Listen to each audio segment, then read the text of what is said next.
نحمدہ و نصلی علی رسولہ الکریم اما بعد فاعوذ باللہ من الشیطان الرجیم بسم اللہ الرحمن الرحیم رب اشرح لی صدری ویسر لی امری واحلل عقدۃ من لسانی یفقہوا قولی۔ السلام علیکم ورحمۃ اللہ وبرکاتہ۔ صراط مستقیم میں آپ سب کو خوش آمدید۔ پچھلے سبق میں ہم نے پڑھا تھا کہ اللہ تعالیٰ حضرت ابراہیم علیہ السلام کا ڈائلاگ جو کہ اپنے لوگوں سے، اپنی قوم سے فرما رہے تھے، جب انہوں نے کہا حضرت ابراہیم علیہ السلام کو کہ تم ہمارے معبودوں کی پوجا نہیں کرتے تو اب تم ان کے عذاب کے مستحق ٹھہرائے جاؤ گے۔ حضرت ابراہیم علیہ السلام نے کیا فرمایا کہ جنہیں تم نے اللہ کا شریک بنایا ہے ان سے میں کیسے ڈروں جبکہ اللہ کے ساتھ تم شریک بناتے اور اللہ سے نہیں ڈرتے، جس کے لیے اللہ تعالیٰ نے کوئی سند بھی نہیں اتاری۔ پھر ہم دونوں فریقوں میں سے امن و سلامتی کا زیادہ حقدار کون ہوا؟ اگر تم کچھ جانتے ہو تو جواب دو۔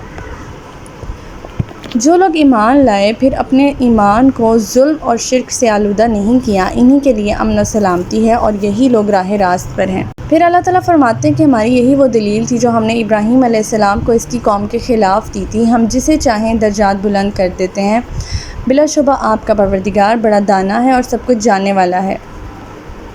پھر اللہ تعالیٰ فرماتے ہیں کہ ہم نے ابراہیم علیہ السلام کو اسحاق اور یعقوب عطا کیے اور ہر ایک کو ہم نے سیدھی راہ دکھلائی، اور نوح کو اس سے بیشتر ہم ہدایت دے چکے تھے، اور اس کی اولاد میں سے ہم نے داؤد، سلیمان، ایوب، یوسف، موسیٰ اور ہارون کو ہدایت دی تھی، اور ہم نیکوکاروں کو ایسی ہی جزا دیتے ہیں، اور زکریا، یحییٰ، عیسیٰ اور الیاس کو بھی، اور یہ سب لوگ صالحہ تھے۔ ہمارا آج کا سبق آیت نمبر 86 سے لے کر آیت نمبر 90 تک ہے، تو آج کا سبق شروع کرتے ہیں۔ بسم اللہ الرحمن الرحیم۔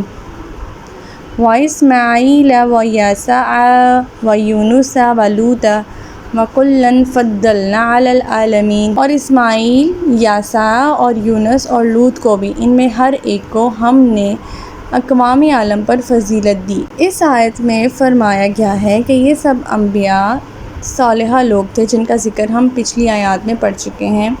اب اگلی آیات میں اللہ تعالیٰ یہ فرما رہے ہیں کہ ان میں سے ہر ایک کو ہم نے تمام اقوام عالم پر فضیلت دی۔ اس مقام پر اللہ تعالیٰ نے 18 انبیاء اور رسل کا ایک جا ذکر فرما دیا ہے، اور قرآن میں کل 27 انبیاء اور رسل کا ذکر آیا ہے۔ ان میں سے سیدنا لقمان کی نبوت میں اختلاف ہے۔ آیت نمبر 87، وَمِنْ آبَائِهِمْ وَذُرِّيَّاتِهِمْ وَإِخْوَانِهِمْ وَاجْتَبَيْنَاهُمْ وَهَدَيْنَاهُمْ إِلَىٰ صِرَاطٍ مُّسْتَقِيمٍ۔ اور ان کے آباء و اجداد، ان کی اولاد، ان کے بھائیوں میں سے بعض کو ہم نے منتخب کر لیا اور سیدھی راہ کی طرف رہنمائی کی۔ یعنی یہ سارے انبیاء جن کا ذکر اللہ تعالیٰ فرما رہے ہیں، ان کے آباء و اجداد، ان کی اولاد، ان کے بھائیوں میں سے بہت سے لوگوں کو راہ راست کی طرف ہدایت سے اللہ تعالیٰ نے مستفید فرمایا۔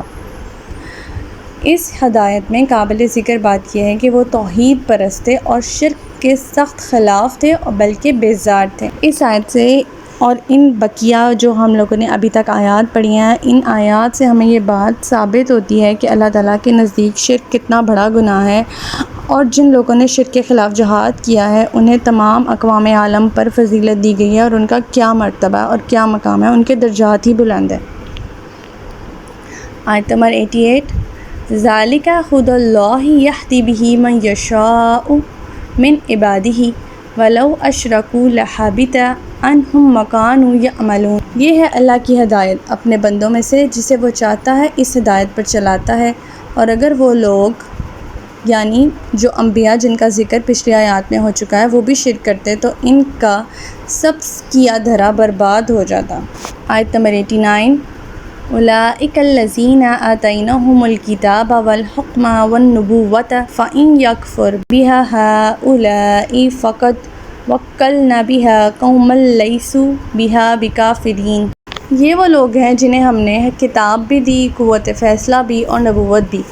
اگر یہ کافر ان باتوں کا انکار کرتے ہیں تو پرواہ نہیں، ہم نے کچھ اور لوگوں کے سپرد یہ خدمت کر دی ہے جو ان باتوں کے منکر ہیں۔ اب اللہ تعالیٰ فرما رہے ہیں کہ یہ انبیاء جن کا ذکر اللہ تعالیٰ نے پچھلی کافی آیات میں فرمایا ہے، اگر انہیں اللہ تعالیٰ نے 3 چیزیں عطا کی تھیں۔ ایک کتاب یعنی منزل من اللہ، ہدایت نامہ، دوسرے حکم سے مراد اللہ تعالیٰ کی کتاب کا صحیح فہم، اس پر عمل کرنے کا صحیح طریقہ کار، اور اس ہدایت کو عملی زندگی پر منتخب کرنے کی کچھ صورتیں۔ مقدمات میں صحیح قوت فیصلہ کی استطاعت اور نبوت سے مراد اس ہدایت الہی کے مطابق لوگوں کی رہنمائی کرنا ہے۔